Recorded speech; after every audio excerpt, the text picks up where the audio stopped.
Brynjar Hlöðversson, hvað skóp þennan sigur? 100% fókus, alveg frá bara fyrstu mínútu og til enda, jafnvel þó við lentum manni undir. Svona, fannst þér menn svona leggja tvöfalt meira á sig eftir að við mistum mann af velli?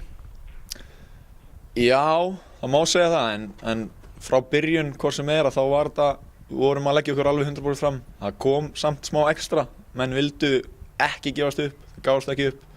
Við heldum við til hálfleiks og það sem við töluðum í hálfleik, að vera passífir, halda algjörlega stöðunum okkar og sækja hratt á, gekk nákvæmlega eftir eins og við töluðum Það var alveg yndislegt að fá þetta mark líka. Þetta sætasti sigur sem ég lendi í, tekið þátt í.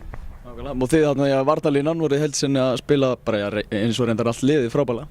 Akkurat, ég er alveg þvílíkt stoltur af þessu. Ég persónulega náði bara að halda með mínu fókus og mér leið algjörlega eins og allir voru á sama leveli. Gefa allt í þetta og bara algjör baráttu sigur. Og hvað ætlar að fara að gera í þessu hári og það ekki að fara að fjúka það? Sko, ég samdeila við konuna að færi eftir þannig leik. Ég veit samt ekki alveg, eftir þannig leik að vil maður ekki halda því. Er þetta ekki smá happa? Alveg fram að tapið allavega. Já, ég segi það. Óli er líka að tala að ég komið það langt sko. Draumurinn hans er að safna í tagl. Ég er að pæla í að framfylgja hans draumi af því að hann treystir sér ekki alveg í það. Ég þarf að ræða þetta við konuna. En þú, eins og staðan er, þá ertu að fara að taka Óla Hrannar fram yfir konuna. Eins og ég segi, ég ræði hana og svo ég tala við í næsta viðtali þetta.